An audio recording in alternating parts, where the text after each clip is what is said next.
Parfait.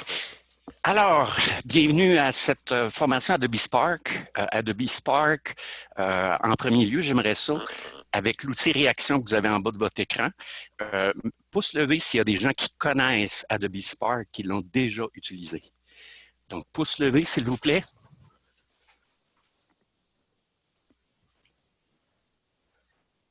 Il n'y a pas beaucoup de pouces levés.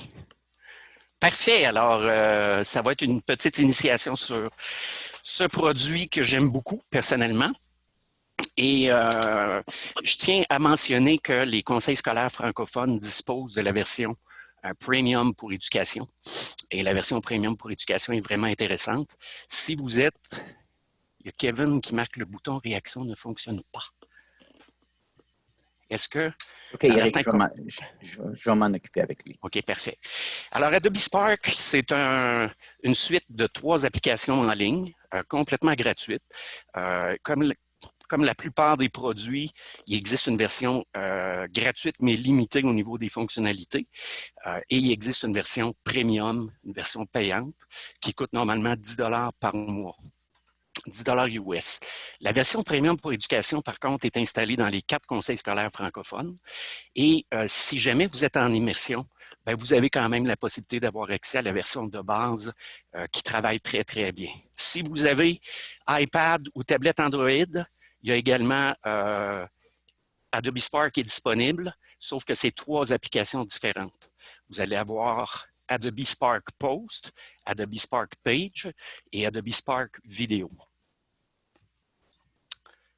Je vais passer la petite vidéo d'introduction et commençons tout de suite à utiliser Adobe Spark. Pour accéder à Adobe Spark, l'adresse c'est spark.adobe.com et vous allez arriver à cette page-ci pour démarrer. Et la première des choses à faire, c'est vous connecter.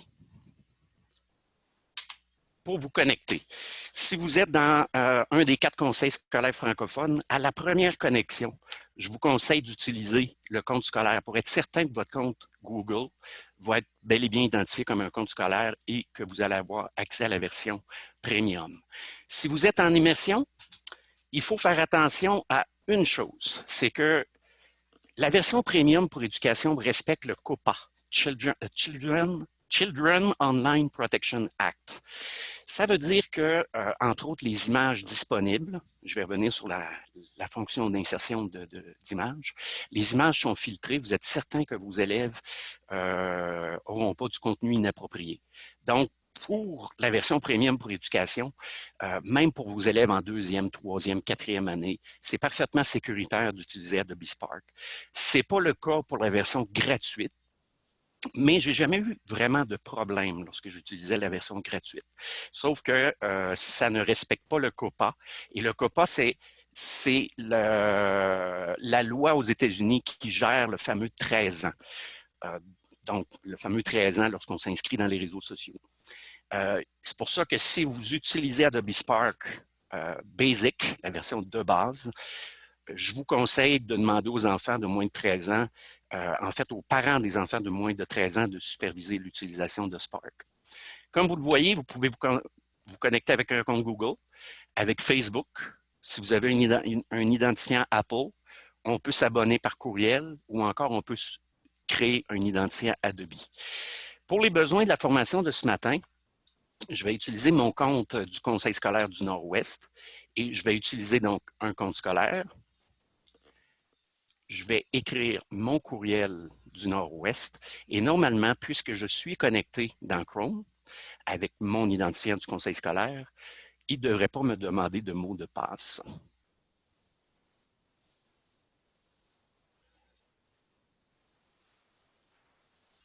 Si ça vous donne un accès interdit ou quelque chose comme ça, c'est important de contacter votre conseil scolaire. Ça, c'est pour les 4 conseils francophones. Au niveau conseil scolaire anglophone, immersion, vous pouvez demander à vos services techniques si vous avez accès à la version Premium pour éducation. C'est complètement gratuit pour le monde scolaire. Si vous n'avez pas accès à la version Premium pour éducation, c'est peut-être le temps de commencer à proposer à votre conseil scolaire d'y adhérer. Comme vous avez vu, c'est très facile. Gestion du courriel, dans le fond, c'est le courriel de l'élève ou de l'enseignant du conseil scolaire. Et l'entrée à l'intérieur de la plateforme est très rapide, donc très facile. La devise d'Adobe Spark, c'est « Tell your story », racontez votre histoire. Et Adobe Spark, donc comme je le mentionnais, c'est un site en 3 modules. Adobe Spark Page pour une page web, prospectus ou illustration, donc post, et vous avez Adobe Spark Vidéo pour créer rapidement une vidéo. Je ne m'attarderai pas trop sur la fonction post aujourd'hui. Je vais vous montrer la page web. Ça peut vous être utile comme enseignant. Ça peut être utile également si vous voulez faire un projet avec vos élèves. Je reste à l'affût des questions dans la fenêtre conversation. Et pour créer un projet à l'intérieur d'Adobe Spark, il y a différentes façons de fonctionner. On peut cliquer sur « Voir tout » et vous voyez ici « Illustration, page web et vidéo ». On vous propose des modèles de poster. Si vous voulez faire une vignette adaptée avec la taille idéale pour une bannière Facebook, Twitter, Instagram, YouTube, donc plein de modèles préexistants. Page web, on vous propose également des modèles de page web. Vidéo, aussi des modèles de vidéo. Sinon, si je reviens ici à la page d'accueil, je peux passer également par créer un projet. Et c'est ici qu'on va voir prospectus, ça c'est post, page web ou vidéo. Graphique de marque, c'est que dans la version premium, il y a possibilité de créer un logo qui sera placé sur les vidéos, page web, poster. Format d'illustration personnalisé, c'est tout simplement un post, un prospectus ou une illustration, mais avec un format que vous allez déterminer en termes de taille. Commençons par la fonction page web. Mon but, c'est de vous montrer à quel point l'utilisation est facile. Et c'est un peu... Spark n'aura pas les mêmes fonctionnalités qu'un outil d'édition avancé pour créer une page web. L'objectif, c'est de créer un résultat de look professionnel rapidement et facilement. Si je crée, par exemple, je vais reprendre mon exemple des chevreuils, je veux faire une page web, une recherche sur les chevreuils, je vais marquer mon titre. Ici, je pourrais rajouter par Éric Caron. Et vous voyez le petit plus ici. Spark, c'est vraiment l'idée qu'à toutes les fois qu'on peut ajouter quelque chose, on voit un petit plus. Si je clique sur le plus, on me propose une photo. Et immédiatement, regardez ce qui est apparu à droite. On peut transférer une photo, mais faites attention aux droits d'auteur, particulièrement, on est dans un temps où certaines maisons d'édition permettent des largesses, mais il faut qu'on continue à rester à l'affût des droits d'auteur. Ce qui est intéressant ici, c'est les photos gratuites. Les photos gratuites dans Spark sont tirées d'images du domaine public. Donc, vous êtes certain que vous avez le droit d'utiliser ces images-là. Si je fais une recherche en français, parce que Spark est disponible en français depuis l'été dernier, les chevreuils plutôt. Vous voyez, même en français, la recherche est quand même très efficace. Et là, je pourrais chercher une image. Belle image de chevreuil, juste ici. Faites défiler pour commencer à écrire votre histoire. Je vais y aller rapidement sur la page web parce que je voudrais mettre l'accent aujourd'hui sur Spark Vidéo, qui, à mon avis, pourrait convenir, entre autres pour les élèves qui n'ont peut-être pas le loisir d'assister à vos classes synchrones. On doit faire beaucoup de différenciation actuellement. Ça peut être en raison de problèmes de bande passante ou autre. Donc, l'élève peut utiliser Spark Vidéo pour vous créer des animations, pour faire des projets asynchrones. Faites défiler pour commencer à raconter votre histoire. Alors, si je défile, vous voyez le menu apparaître ici. J'ai le choix photo, texte, bouton, vidéo, grille de photos et glide show. Je peux également scinder la mise en page. C'est ce que je vais faire. Vous voyez que la mise en page maintenant, la page est coupée en deux. Ajoutez votre image. Même chose. Je peux aller chercher une petite image. Et pour le texte, je vais aller me chercher du lorem ipsum, c'est-à-dire du faux texte pour ne pas avoir à écrire 5 paragraphes. et je vais venir coller mon texte ici, texte, et je vais le coller. Vous voyez qu'est-ce qui est apparu encore? Les petits plus. Je pourrais aller créer, par exemple, un bouton. Qu'est-ce qu'un bouton? Ben, c'est tout simplement un lien vers une page web extérieure. Et je vais aller chercher chevreuil sur Wikipédia.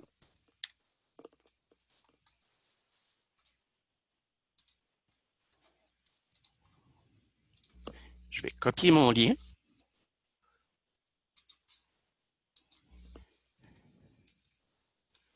Chevreuil sur Wikipédia.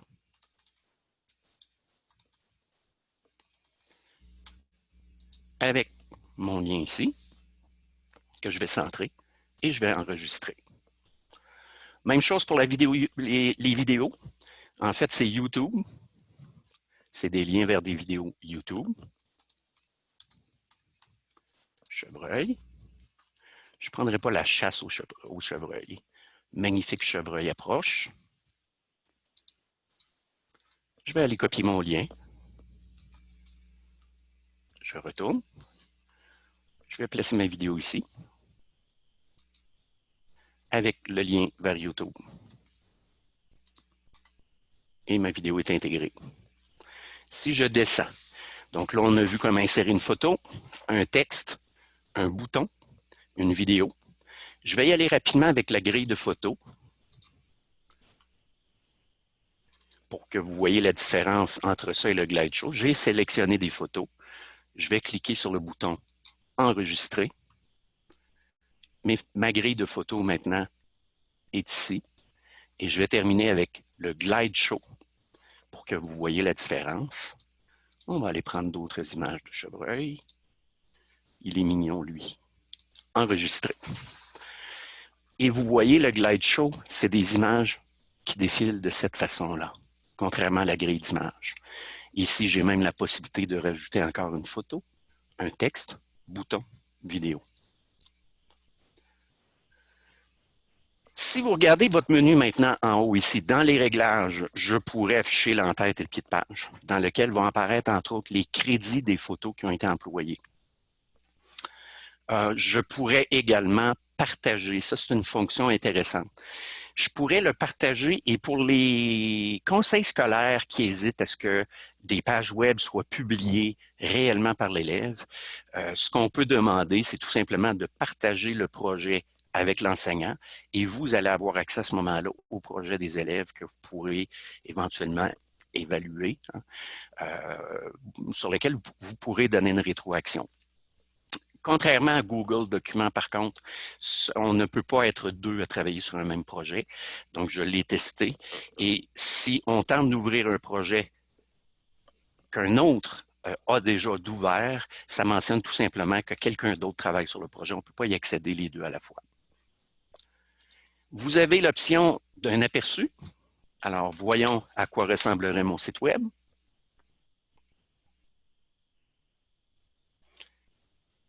Et voici. Donc, c'est un résultat quand même assez professionnel avec un investissement de temps minime. Vous voyez ici tous les crédits inclus des images. Donc, les gens qui déposent des photos dans les banques d'images que je vais vous montrer tout à l'heure ont l'option de marquer leur nom ou non. Et dans ce cas-ci, ben, automatiquement, on voit les crédits. Je ferme l'aperçu en cliquant sur le petit X qu'il y a ici. Maintenant, partager. C'est ici que je publie le lien. Mais juste avant, j'attire votre attention sur le thème.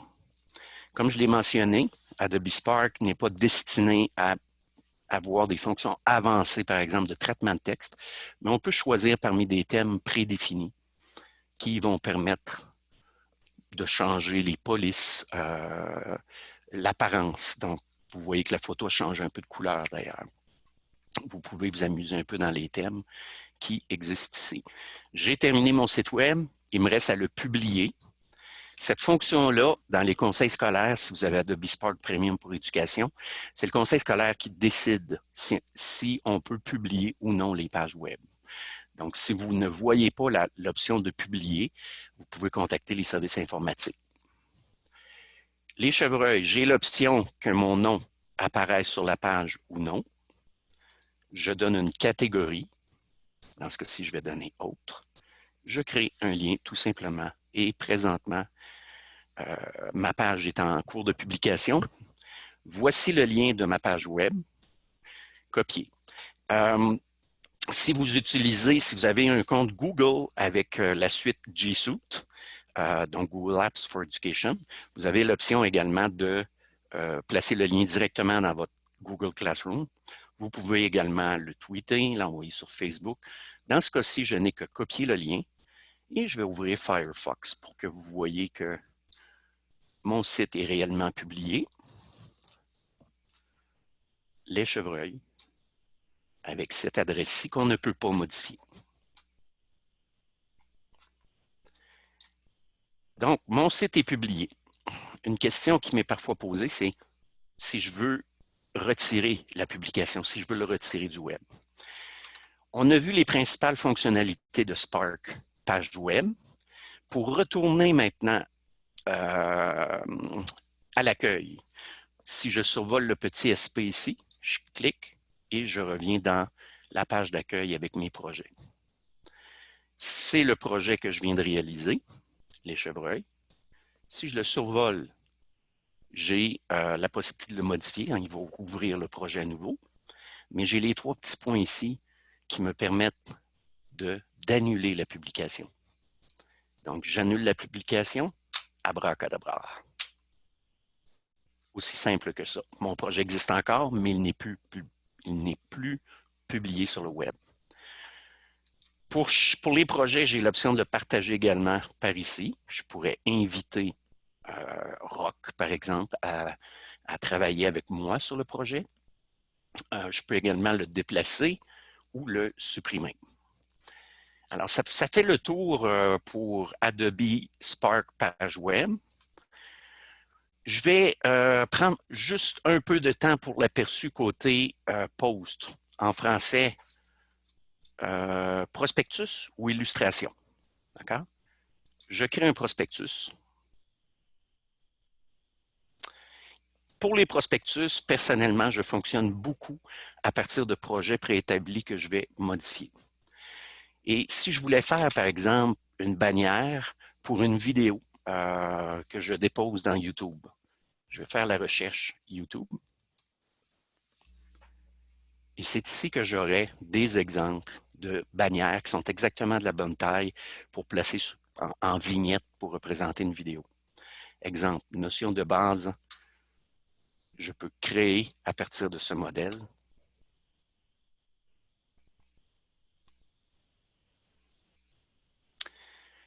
Voici les variations qu'on me donne. Donc, je pourrais décider de changer de modèle.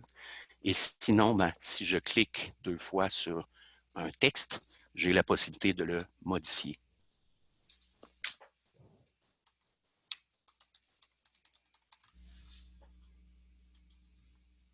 Les chevreuils. Comme vous voyez, je peux également déplacer mon texte. Ça, c'est ce qu'on appelle une icône. Si je clique 2 fois dessus, on voit que c'est une icône caméra. Je vais faire encore ma petite recherche chevreuil.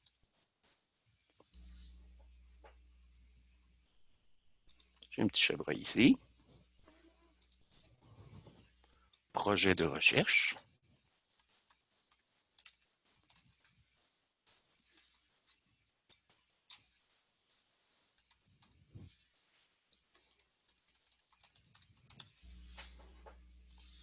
Si je double-clique sur mon image, j'ai encore la possibilité de changer, d'aller chercher une autre image.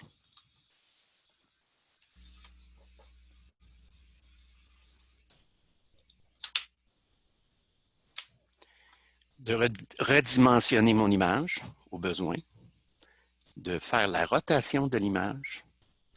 Donc, c'est très intuitif. Lorsque j'ai sélectionné l'image, j'ai un menu qui m'est apparu. J'ai l'option de placer des filtres, donc de modifier l'apparence de mon image. Et le fond, dans ce cas-ci, on vous donne des couleurs suggérées, mais le fond, c'est l'image qui est par-dessus, donc c'est plus ou moins utile.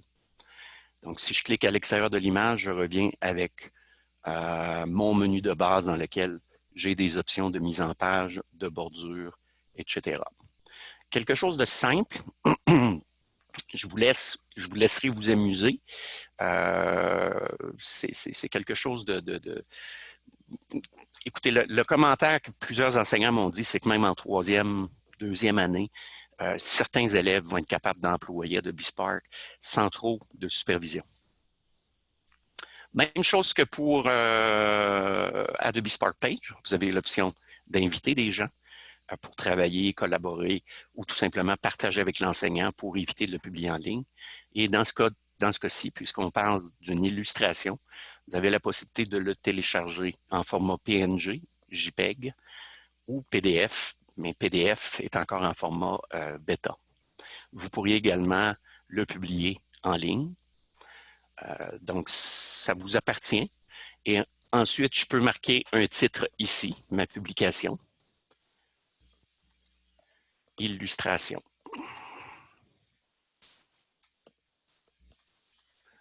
« 12 mai.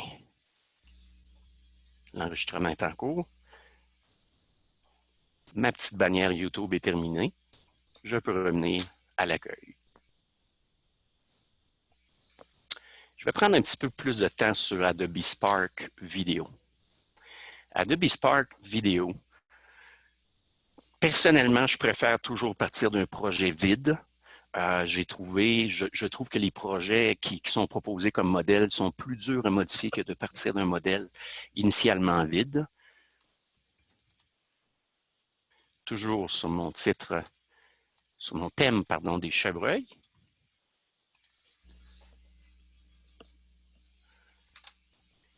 J'aime bien démarrer de zéro, comme je vous le mentionnais.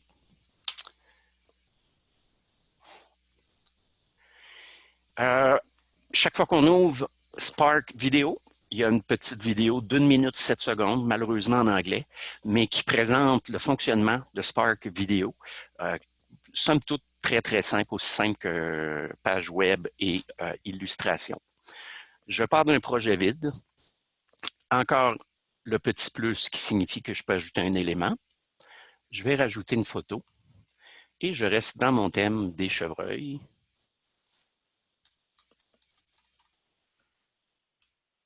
Oups.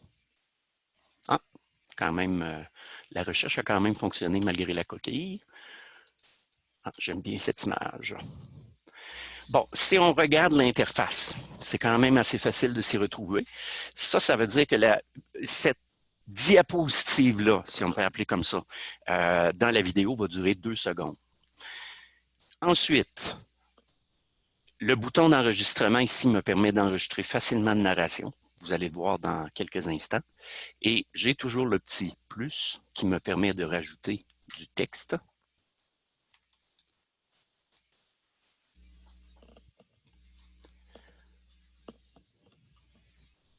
Voici, c'est ma page titre. Vous voyez que la durée de ma diapositive est maintenant rendue de 4 secondes. La durée va se modifier si je place une narration. D'accord? Je vais l'essayer. On clique le bouton et vous allez voir apparaître un compte à rebours qui va m'indiquer quand est-ce que je peux commencer à parler. Je vais attendre un petit peu pour que le titre dure 5 secondes environ. Je vais attendre un petit peu. Donc, on commence. Les chevreuils. Je n'aime pas la narration que j'ai faite. Je veux la refaire. Qu'est-ce que je fais?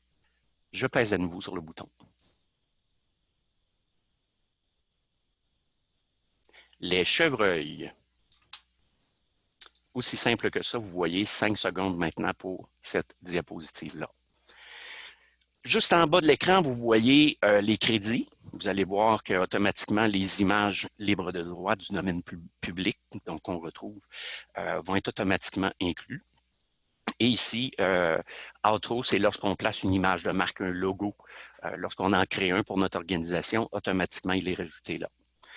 Je clique sur le petit plus pour ajouter une, appelons ça diapositive, une séquence. Vous voyez que j'ai les options ici d'avoir plein écran, écran divisé, légende, titre et texte. D'accord? À nouveau, je vais placer une photo. Je clique sur mon petit plus. Je pourrais placer également une icône.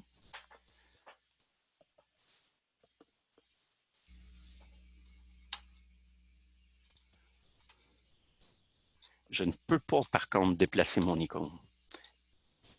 D'accord? Alors, si je veux l'enlever, je vais cliquer tout simplement sur supprimer. Cette diapositive-là va durer 5-6 secondes. Et à nouveau, je pourrais faire une narration. Je vais rajouter une diapositive parce que vous avez le choix également, vous pouvez déposer des vidéos. Et ça m'amène à vous parler de sites sur lesquels vous pouvez trouver des vidéos et des photos du domaine public. Alors, vous avez le droit, autant sur Pixabay que Pexels, d'utiliser les photos, vidéos, illustrations dans n'importe quel but, y compris commercial. Un petit conseil que je vous donne par contre, gardez toujours une trace de vos photos. Je commence par pixabay.com. Pixabay.com est un site dans lequel des photographes, des vidéastes déposent leurs œuvres. C'est du domaine public. Cependant, la problématique, c'est pour ça que je vous dis, quand vous téléchargez une image, gardez une preuve. Parce qu'il arrive que ces photographes-là se voient offrir de l'argent par les compagnies payantes de banques d'images comme Getty's Image.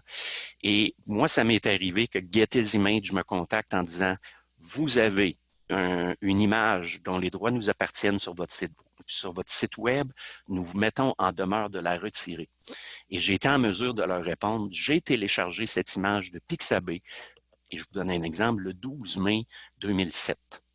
C'était la preuve, parce que j'avais gardé l'image, j'avais la date, l'heure et la seconde du téléchargement qui est marqué sur l'image. Par souci éthique, j'ai quand même retiré l'image, mais il n'aurait pas été en mesure de me poursuivre parce que j'avais la preuve qu'à l'origine, à la date du téléchargement, c'était du domaine public. Dans Pixabay, vous voyez les photos, illustrations, les images vectorielles. Donc, on peut agrandir et sans perte de qualité. Vous avez également des vidéos. Et maintenant, de la musique. Donc, c'est un site extraordinaire. Si je fais une recherche au niveau des vidéos, idéalement dans Pixabay, parce qu'en anglais, on appelle ça des tags, sinon c'est des mots-clés en français, c'est les créateurs qui mettent les mots-clés et la plupart du temps, c'est en anglais. Donc, je vais essayer, par exemple, Rocky Mountains.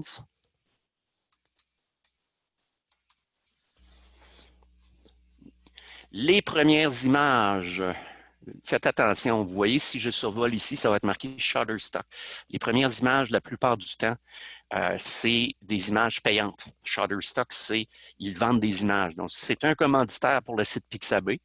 Donc, ces images-là ne sont pas libres de droit. Si vous descendez, vous allez voir 6 free videos of Rocky Mountains. Ces images-là, vous avez le droit de les télécharger, de les employer dans vos projets. Deuxième site, pixels.com. Pixels.com, même principe. Vous avez des images, mais vous avez également des vidéos. Encore là, idéalement, la recherche se fait en anglais, pardon. Et vous voyez l'image en arrière-plan. Donc, c'est justement sur Pixel vidéo que j'ai été la chercher. Donc, c'est des sites que vous pouvez donner à vos élèves. Il y a certainement des images qui peuvent servir dans le cadre de projets pédagogiques. Dans le cas, et je reviens à Adobe Spark, c'est qu'on peut intégrer une vidéo. Et je vais prendre une vidéo qui se trouve sur mon ordinateur. Lorsque j'intègre une vidéo, j'indique le point de début et le point de fin. Je veux que ma vidéo dure, je vais la commencer à 10.9, elle dure 12 secondes. C'est ce que je veux. Alors, je vais l'enregistrer. Très intuitif, simple.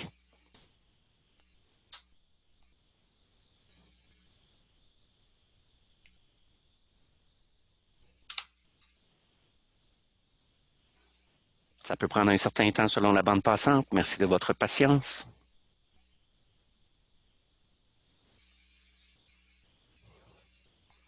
Celle-là, j'ai été la chercher sur Pixels Vidéo, cette image-là.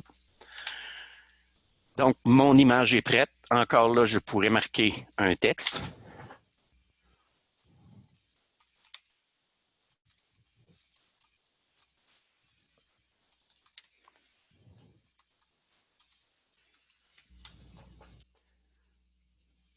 vais insérer une narration. Les chevreuils sont des animaux parfaitement magnifiques. Et à la toute fin, je peux avoir un aperçu.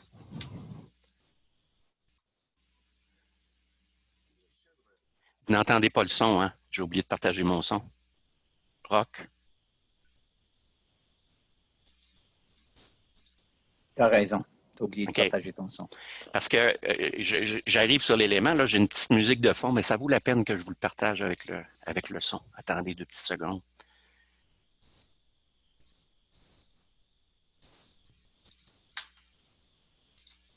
Revoilà.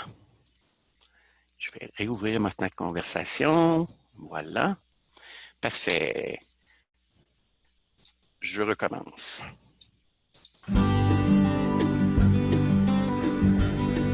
Les chevreuils. Et qu'on n'aime pas ça s'entendre.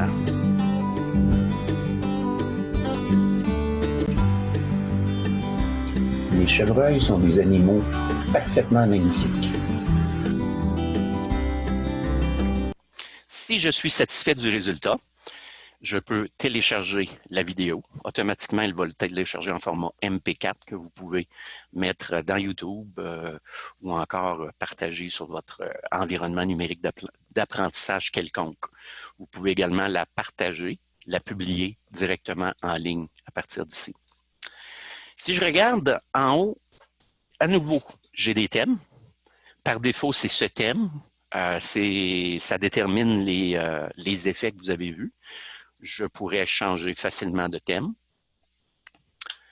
Je peux redimensionner, par exemple, pour certains réseaux sociaux, on peut utiliser la vidéo carrée.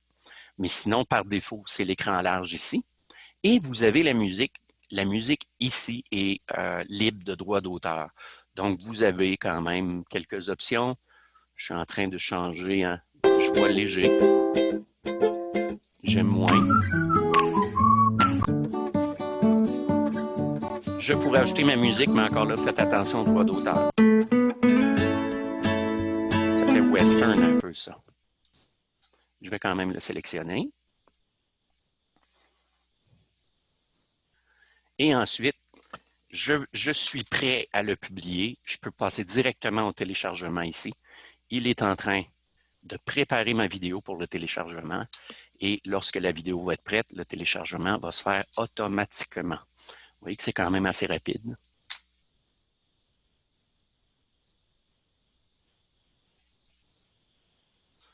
Et ma vidéo est ici, 8.2 MB, en train de télécharger. Elle est prête.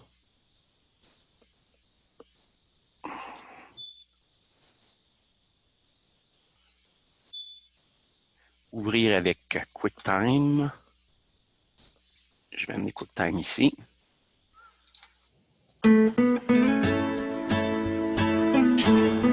Les chevreuils. En sélectionnant un thème, vous voyez que les effets changent immédiatement. Vous allez voir la dernière diapositive, ça va être les chevreuils sont des animaux parfaitement magnifiques.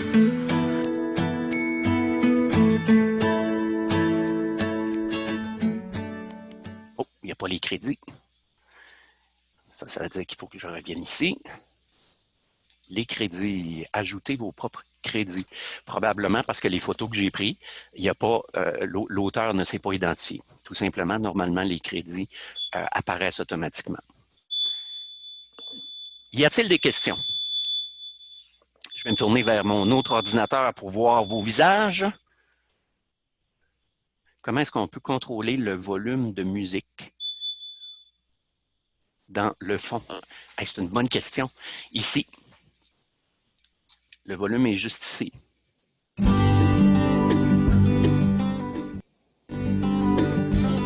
Maintenant, je ne pense pas qu'il soit possible, je vais m'arrêter ici, je ne pense pas qu'il soit possible de faire un fade-in, fade-out. Il faudrait passer par un autre logiciel.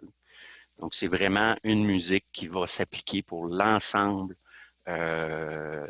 des, appelons ça diapositives ou des séquences de votre vidéo. Est-ce qu'il y a d'autres questions?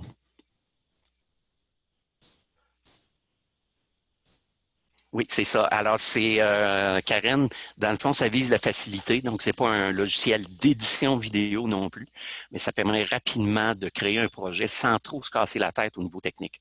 C'est vraiment l'intention là, d'Adobe Spark. Est-ce qu'il y a d'autres questions?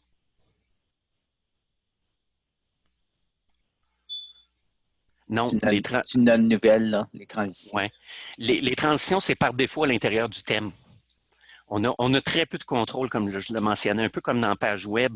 L'intention n'est pas de faire de l'édition vidéo, mais bien d'avoir un produit facile d'utilisation, même pour un élève de troisième, quatrième année, avec. Donc, l'intention, c'est vraiment la facilité d'utilisation. Eric, Virginie avait demandé si, quand tu es dans Oh, Pixabay, si je comprends bien, Virginie, si tu fais juste copier puis coller, mais je crois que j'avais répondu que pour moi, ça fait la même chose parce que si tu publies la page, en principe, Pixabay peuvent trouver cette image-là et te revenir. Mais comme je dis aussi, presque 99,9% du temps, c'est pas un problème. Tu as le droit de mettre des images de Pixabay. C'est juste comme Eric il dit, il y a eu un cas spécial où ce qui c'est. Alors, si oui. tu veux garder des infos, c'est pas une mauvaise idée. Si on regarde, comme moi j'ai un dossier Google Drive, tout ce que j'utilise très souvent Pixabay pour le graphisme au consortium. C'est vraiment riche Pixabay, mais je garde toujours une copie de chaque image utilisée dans un dossier. Quand je télécharge l'image, automatiquement, je la place dans mon dossier Pixabay pour me protéger. Tout simplement. J'ai une question intéressante. Est-ce qu'on peut mettre une vidéo YouTube? Oui. D'ailleurs, je fais juste une petite recherche quelques instants. Je veux juste avoir le bon site avant de vous le montrer. Et je vais l'essayer. Magnifique chevreuil. Je vais vous montrer un petit truc pour télécharger les vidéos.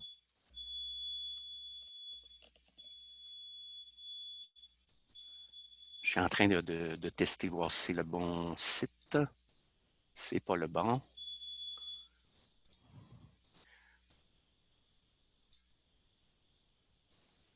Et là, j'ai une alerte de virus. C'était pas le bon site, effectivement. OK, on va fermer ça ici. Je vous montre une petite extension.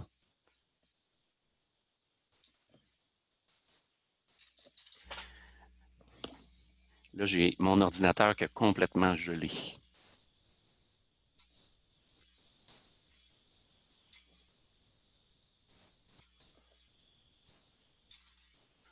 OK. Une extension que j'utilise. Mon Firefox a gelé. Je ne l'ai pas ici, je l'ai ici. Mais ça ne fonctionne pas avec ça ici. C'est vidéo Download Helper, si je ne m'abuse. Il fonctionne bien dans Firefox. Download Helper. Il faudrait que je réussisse à redémarrer Firefox. Mais dans le fond, c'est qu'avec Download Helper, dans Firefox, normalement, vous allez voir, si je vais sur YouTube, je vais aller chercher une vidéo YouTube. C'est très simple d'utilisation. La fouine. Vous voyez ici mon Download Helper. J'aurai l'option de le télécharger. À l'intérieur de Chrome, il ne fonctionne pas pour les YouTube. Par contre, il fonctionne bien à l'intérieur de Firefox. Dans le fond, Chrome, YouTube appartient à Google et ils se sont assurés qu'on ne puisse pas télécharger de vidéos avec ça. Donc, vous pouvez télécharger une vidéo dans Firefox avec Download Helper et par la suite l'intégrer à l'intérieur d'Adobe Spark. Oui, vidéo Download Helper. Est-ce qu'il y a d'autres questions?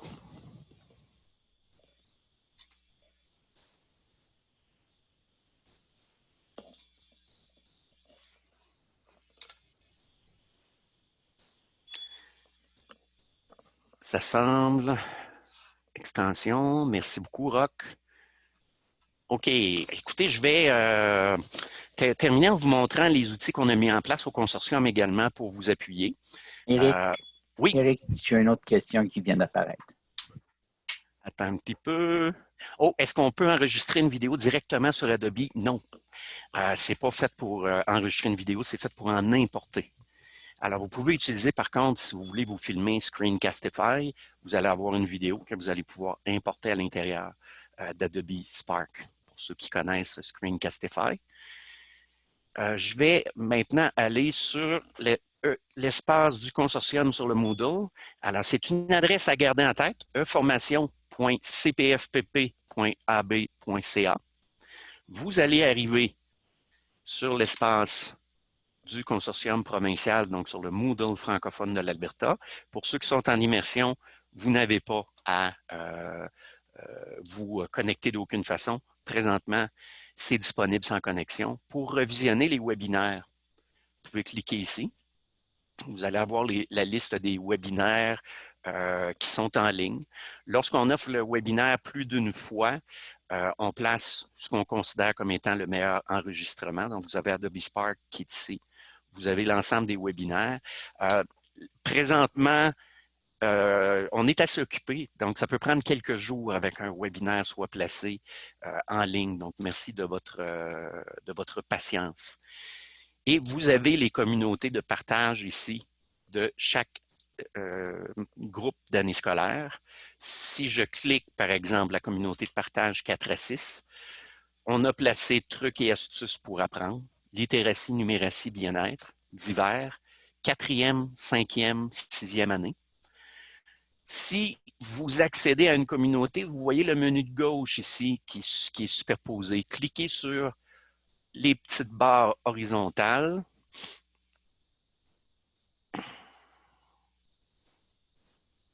Et voilà. Vous avez Slack ici, qui est une communauté qu'on a créée. Puisqu'on appuie l'immersion présentement également, il y a ce qu'on appelle la frontière technologique. Il y a des conseils qu'utilisent les Google, les applications Google, d'autres conseils davantage Microsoft. Donc, on ne pouvait pas aller vers une plateforme commune, ce qui fait qu'on a démarré une communauté qui s'appelle Slack. Et pour vous inscrire à Slack, je vais revenir avec mon Chrome du consortium provincial. Voilà. À quel endroit est-il passé? Il s'est caché ici, là. Voilà. Donc, si je m'en vais sur Slack, l'inscription est très, très, très facile et ça ressemble à ceci. Donc, ça permet de réseauter les enseignants et ça fonctionne par canaux. Donc, on a créé, vous avez le canal général, vous avez un canal par année pour être capable de vous réseauter entre vous. Et il y a la possibilité également d'aller voir les personnes. Vous pouvez voir qu'on a 104 enseignants maintenant à l'intérieur de la plateforme Slack. On peut facilement rechercher, par exemple, je vais rechercher Madeleine, directrice du consortium. Bien, la voici. Je peux lui écrire un message ou l'appeler en visioconférence 1 à 1. Donc, on a mis ça à votre disposition. Voilà, alors j'espère que c'était assez clair. Si vous avez des ressources à partager, donc on a un espace ici où vous pouvez accéder aux ressources ou déposer des ressources. On a un compte qui a été créé là, pour qu'on ait accès aux ressources également du Calgary Board of Education. On les remercie. Donc, nous, on est en train de voir tout ce qu'on peut déposer pour vous appuyer d'ici à la fin de l'année. Ça résume la formation. Je conclue en disant qu'à mon avis, Adobe Spark est vraiment un outil extrêmement facile à utiliser, très utile, pratique pour vous. Je vais me permettre de regarder la fenêtre conversation. Je vous invite à remplir l'évaluation, s'il vous plaît. On tient compte énormément.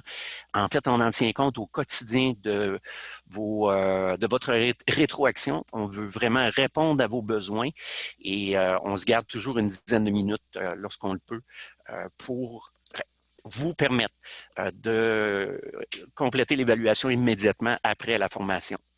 Alors, je vous invite à remplir l'évaluation. Et puis, je reste en ligne s'il y a des gens qui ont des questions, soit par la fenêtre conversation ou encore vous ouvrez votre caméra si vous avez besoin qu'on aille revoir un détail d'un des modules d'Adobe Spark. je reste en ligne avec vous. Merci à Roch La Rochelle également, qui accepte de nous appuyer au consortium, puisque notre charge de travail a légèrement augmenté. La vôtre aussi, sans doute. Alors, je reste en ligne. Je vous invite à prendre le temps de remplir l'évaluation. Merci beaucoup.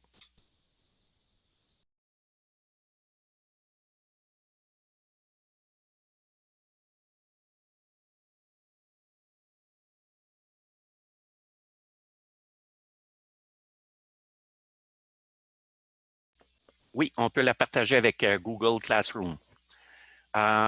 Screencastify, est-ce que oui, c'est un appareil de une application de capture d'écran qui est une extension de Chrome.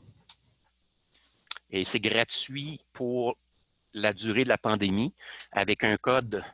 Et le code, on l'a sur E-Formation. Si vous rendez dans une communauté, c'est dans Truc et Actus, vous avez le code qui permet d'accéder gratuitement à toutes les fonctions de Screencastify. Jusqu'à quelle date, Roch? T'en souviens-tu? Je pense maintenant, c'est le 30 juin. Je pense que ça a été extensionné au 30 juin, oui. Oui. Mais la question vraiment, c'était si ça compare à Screenomatic. Puis moi, je ne connais pas Screenomatic, mais à deviner, je dirais que oui. Il y a plusieurs applications qui font. Mais vraiment, Screencastify est formidable en passant. Et même quand ça devient payant, je crois que c'est 29